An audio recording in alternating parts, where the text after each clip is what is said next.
Welcome back to Switch to Linux. So today we are going to have a first look on a distro that I got a lot of people asking about, and we are going to have a look at Sparky Linux. So Sparky is not specifically designed for the brand new Linux user, but definitely somebody who has a little bit of experience in Linux, but not somebody who's like, you just don't want to do it if you're absolutely brand new to Linux. It is based on Debian, and it is based on the Debian testing branch, meaning that it's also a rolling release, and is as such, it will actually become as new packages are released and added to the Debian testing branch, then what will happen is that your packages will update themselves as you do your system updates. So, of course, in the Debian branch, you have the current version of Debian. You have a testing branch, which is where they test new software out.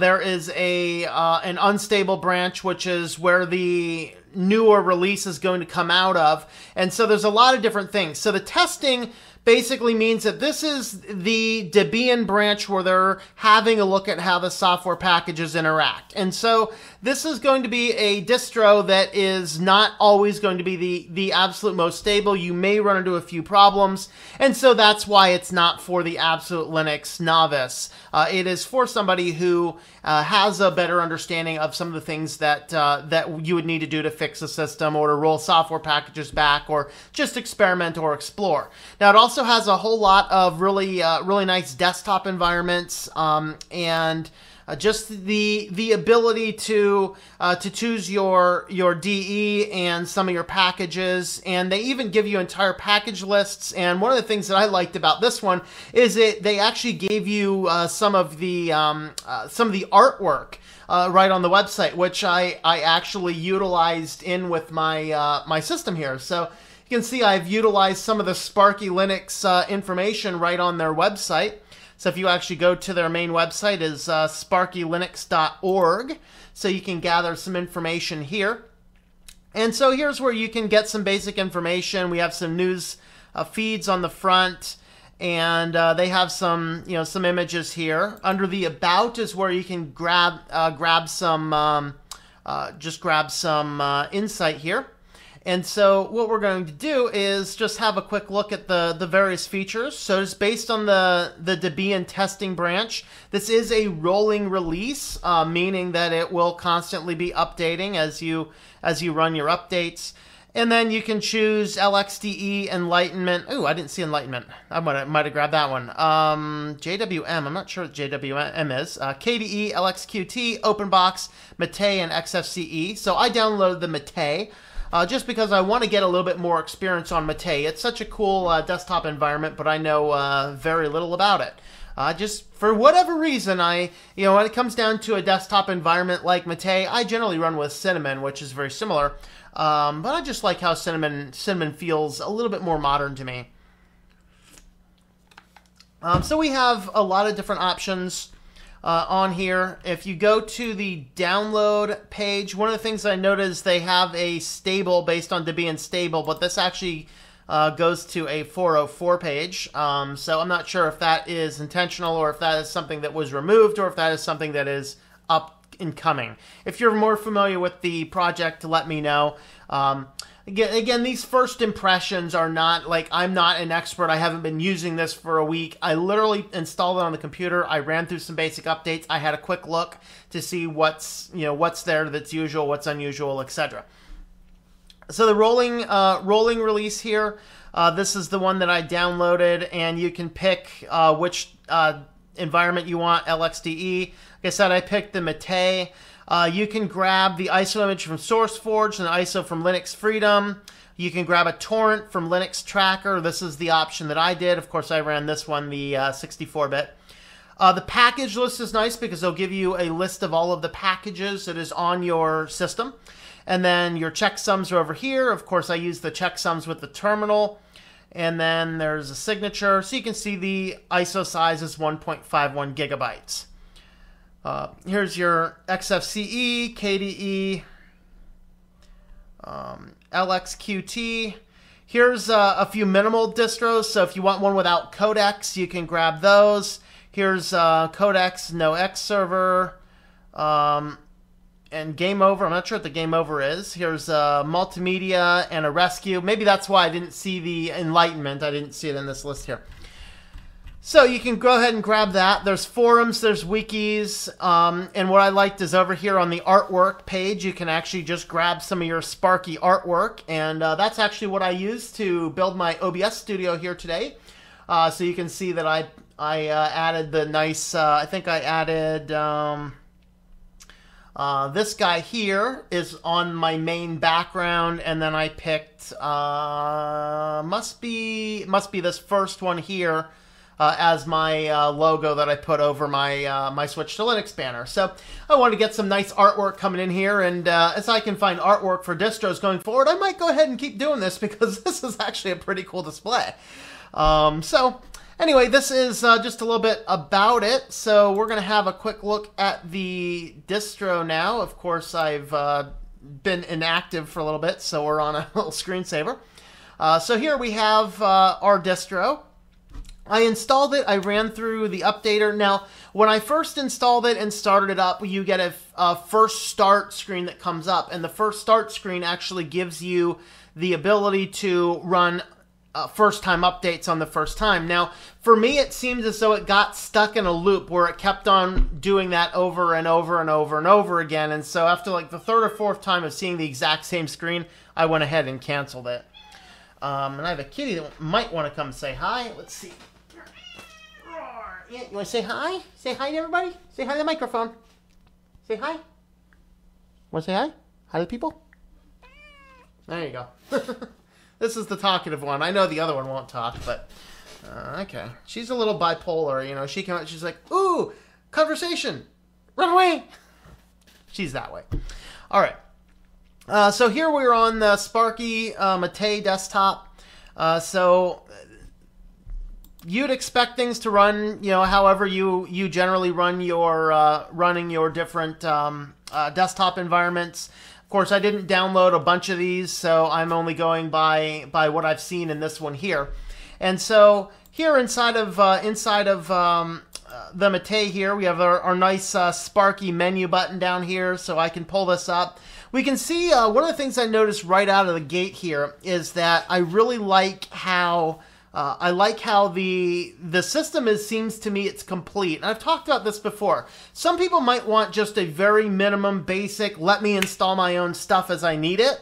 Some people really want a complete feel operating system out of the box. And that's one of the reasons I use Linux Mint, is because it feels to me out of the box. I have system monitors, I have USB writers, I have USB formatters, I have disk tools, just anything that I would need in the computer I generally have. I'm not all that concerned with the extra space, and so, you know, and a lot of those don't take a whole lot. Even on this computer here, I found that there is a little bit of need for things like LibreOffice, although my other computer, LibreOffice, gets used a whole lot more because that is actually a work computer, and, you know, I have that LibreOffice decked out a whole lot better than this one here, which is still the kind of the defaults. But on this, it feels to me a complete system. So I can look at the accessories. We have a calculator. We have an archive manager, search tools, clipboards, basic tasks, screensavers. There's a CD burner. Obviously, some of this stuff, like if I'm putting this on a computer without a CD-ROM, I might just go ahead and uninstall the CD burner. Under your application, we have the math. Under your graphics, we have a webcam viewer. I have Mate Image Viewer, Image Magic, LibreOffice Draw, a color selection tool. This is one of the things I like on the KDE computers. There's also a color selection tool, which is very handy for me doing website graphic design, so I can quickly grab the colors and such that I need. And we have the simple scan application for scanning documents. Of course, if you don't have a scanner, you might just get rid of that. We have Firefox, TextChat, iStuff, which I totally missed. iStuff was an email client until I was using Cubes. And I'll tell you, after using iStuff on Cubes, iStuff rocks. I really like it. We have Pigeon, Transmission, and UGET as a download manager. So we have a download manager and a torrent manager. Under our Office, we have the full LibreOffice suite installed. The Mate Dictionary. This is one of the things I like about Mate as I've seen it, is there's a lot of good tools. It's like Cinnamon to me. It feels like it's a complete system. And that, for me, when I'm installing an operating system, I like that complete system feel. And so that might be something that that you like. Office Suite Installer. Not sure what that is. Let's see what this is. All right, so here under the Office Suite Installer, okay, so I'm getting this pop-up here that you're seeing because when I first started the system up, I had it remember the password, so I don't have to enter the password. LibreOffice Suite, Evidence, Calligra. So here's just a variety of different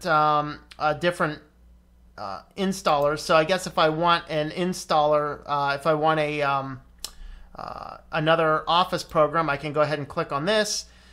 So that's actually a really cool feature, that it will go ahead and install that without me having to go in and hunt around for it. So that's a really cool quick bonus there. Of course, it says it's going to take 7 minutes to install this. Let's just go ahead and let that do its thing, and we'll keep looking. Sound and video, we have Audacious. Oh, here's installing multimedia codecs. I'm not going to click on this yet. I'm actually going to go in and see if I can access the network. That's something I could not do with OB Revenge the other day. Is I couldn't even test I couldn't even get onto the network to test it. So we're going to go ahead and try that in a little bit. Not familiar with Radio Tray. Record your desktop. I'm guessing is like a simple screen recorder type thing. Sound settings. Here's XF Burn, and we have VLC player. System tools. Here's a lot of just basic information. So here's Sparky Linux version 4. Okay, so you can see all that information if that's useful for you. Down to 3 minutes. Okay, so we have some updating managers, file systems, Debian package installer, live USB creator, disk usage analyzer, system monitor. So system monitor, of course, it's doing an install here, but the system is actually pretty light. We're running a package installer. We're still at 600 megabytes. Of course, I gave the system 8 gigs, so it's running pretty smooth for me here. So a lot of nice tools right out of the gate in here. To me, this feels like a good system. A couple terminals there. Here's your access. This is, for me, as you've heard me comment on this before, I don't like it when distros include Wine by default. You know, first, many of them, of course, they didn't, but many of them will install Wine and say, you can run your Windows programs. And that's really not entirely true. Wine is great for if you need it. I love that it's an option, but I argue that Wine should not be installed on a Linux distro unless you specifically intend to use it for something, because it just opens it up to Windows executable files, and if you're not going to be bothering with Windows executable files, what do you care?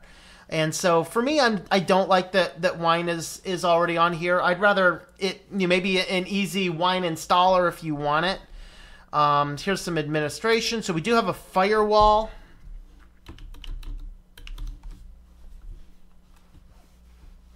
Like most Linux systems, the firewall is disabled at when you first turn it on, so you can turn the firewall on.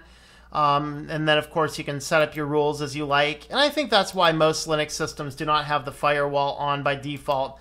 I think Ubuntu is now running the firewall on by default. If somebody out there is knowledgeable about that, let me know. I know when I did a server upgrade to an Ubuntu server, and it installed the firewall and it enabled it automatically, and it caused a little bit of havoc for a couple of hours until like, what's going on here? Oh, firewall.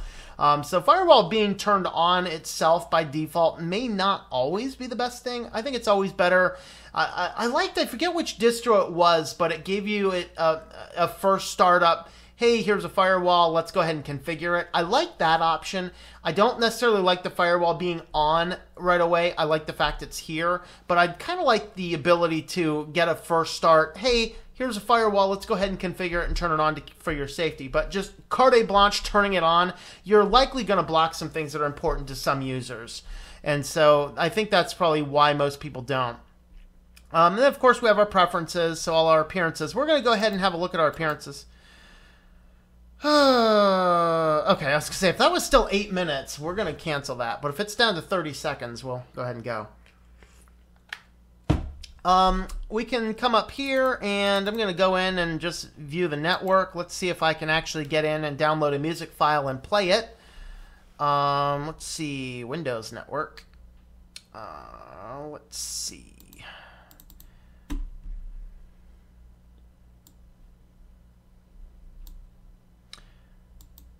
Oh, there we are.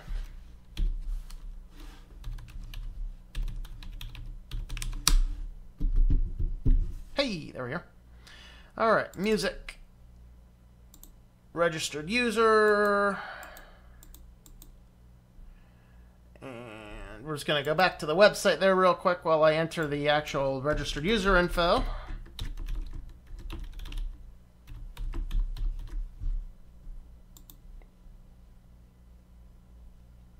All right, and we're in, so I can go right on in. I'm going to, just so I don't have any weird weird blah blah blahs with anything, we're just going to grab a Beethoven symphony, copy that over to the desktop. That works just fine. Okay, WP Office is installed. Let's go ahead and exit the installer now. Let's see if this plays.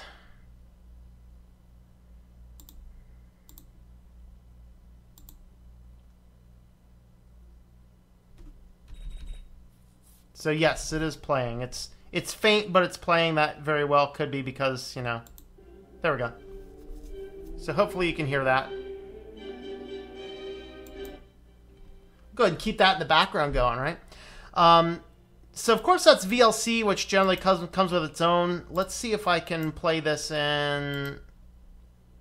Okay, so it'll play just fine. So looks like I do not need to install other codecs, at least for music. And these are MP3s, not, you know, any open source thing. And so there we have some music's playing. I can access the network. I can grab music files. Let's see how the theming goes. So right-clicking desktop, I can create a folder. I can create a launcher. I can create a document. Let's go ahead and turn Beethoven just down a little bit. If I can find volume on this thing. Where's volume on this thing? There we are.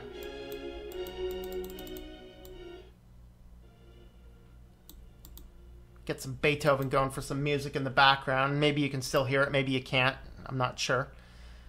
Alright, so you can also right-click. We can change our desktop background. So it looks like there are some pretty cool backgrounds in here by default.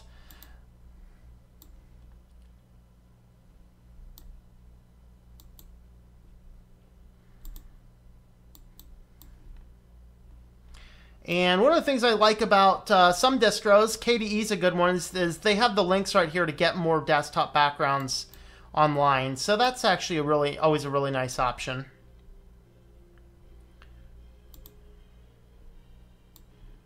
All right, let's go ahead and stick with that one. So there's your desktop backgrounds.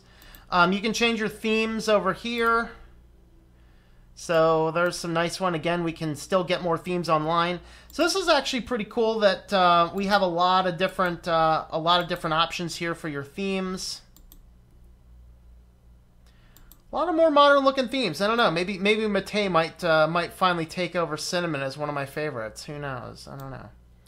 I still like my Cinnamon though. You know, I like my Cinnamon desktop.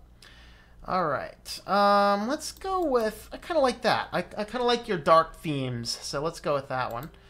Here's your fonts. Of course, you can do that. And interface, showing the icons in the menus. I like the icons in the menus. That's pretty cool to me. All right, let's go ahead and see if I can change my icons. It looks like my icons actually did change with my theme, so that's good. Let's have a look at preferences. And, you know, somebody let me know, since I don't use Mate enough, Let me know, is there one unified settings panel? I looked for one and I really could not spot it right away. I'm sure it exists.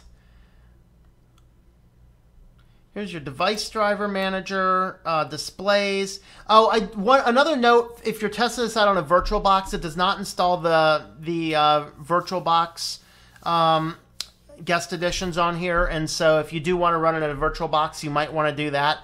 You can usually tell if it doesn't do that because I give this little bit smaller, more square version in my system here.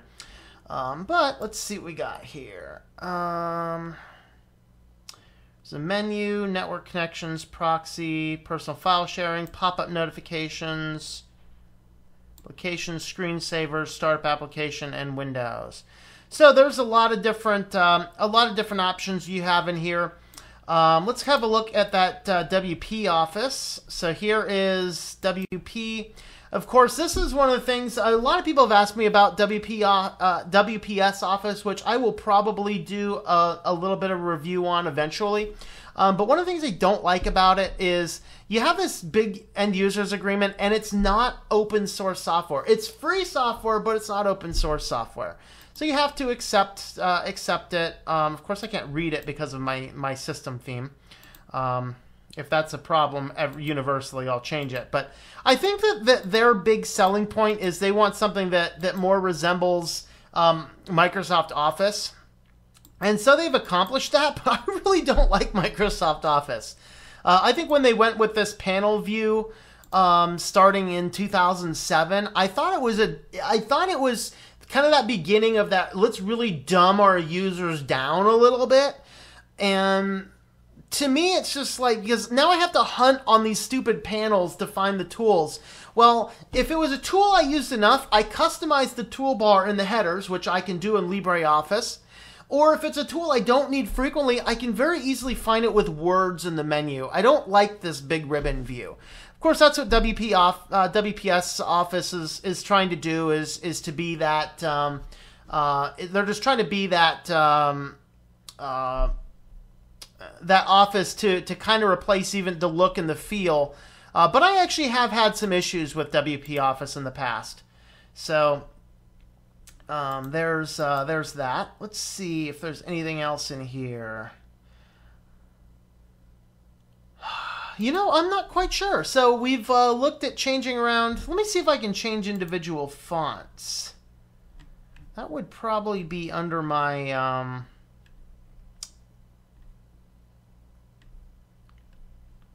I want preferences here.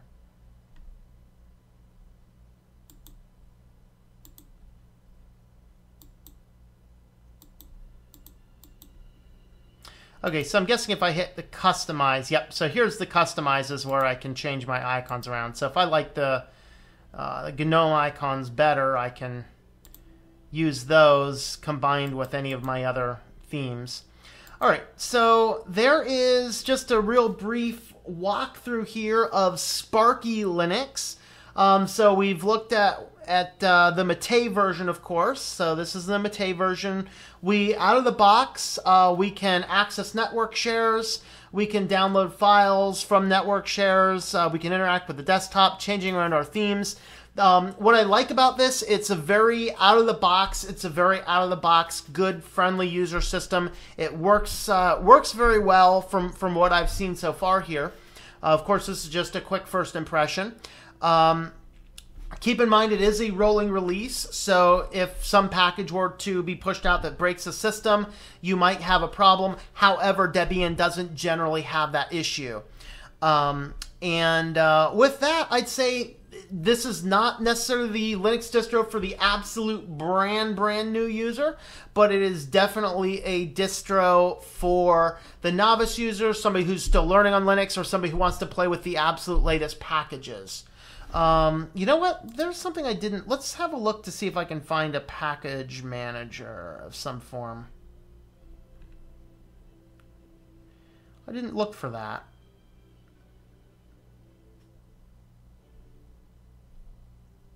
I want to see if there's a Synaptic package manager, so we have that option.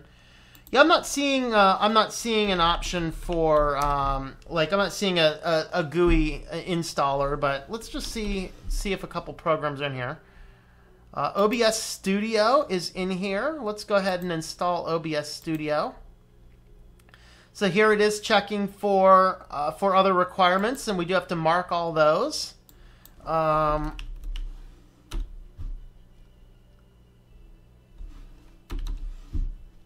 Simple screen recorder's in here, so that's cool. All right, so let's go ahead and run these. Going to apply.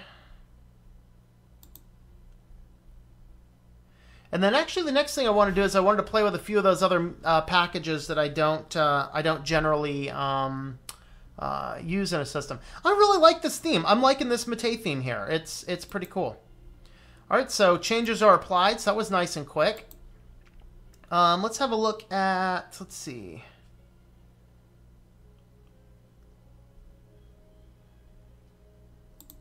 Let's see what radio tray is. I'm not quite sure what radio tray is.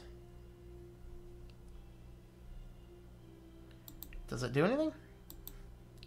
Radio tray? Radio tray? Hello, radio tray. I don't want to see record my desktop. So it looks like record my desktop is a pretty nice system here. Let's just go ahead and that crashes too. A couple things seem to not be working, and I'm not sure if some of these are crashing because we're in a virtual box. I'd really want to experiment with those on an actual install before I'd say something's broken there, but it does look like it has some pretty nice features out of the box. We see the OBS.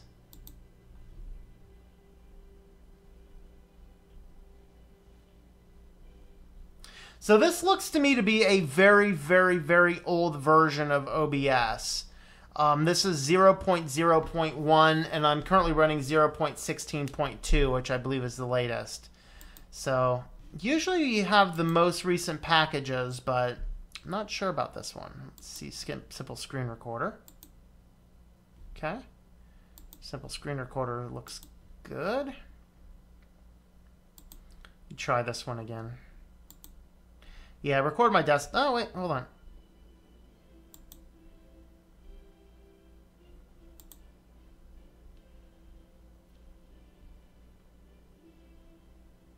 Okay, so there's a crash log for it. So, okay. I'd want to test that on real hardware or something to see about that guy there. All right. So anyway, out of the box though, we looks like we have a very good system. I like what I'm seeing here. If I were looking for a good distro to play around with on a test computer, this here's a really good one. Latest packages. You're using the latest testing branch from Debian, so you're testing out some newer packages. You can test out how a package might go well on a future Linux install, and a lot of options for customizability, a lot of options for your own desktop environment. We have, of course, been looking at the Mate version here. So with all of that being said, thanks for coming by and watching. And what we're going to do is I'm going to transition over to my outro screen. So I'm recording this on Linux Mint 18.1 on OBS version 0.16.2. I'm using a Samson Meteor mic for my studio microphone and a Logitech C920 camera on my camera there, and my animated backgrounds are coming from ignitemotion.com. So thanks for watching, everybody, and I hope that you enjoy switching to Linux.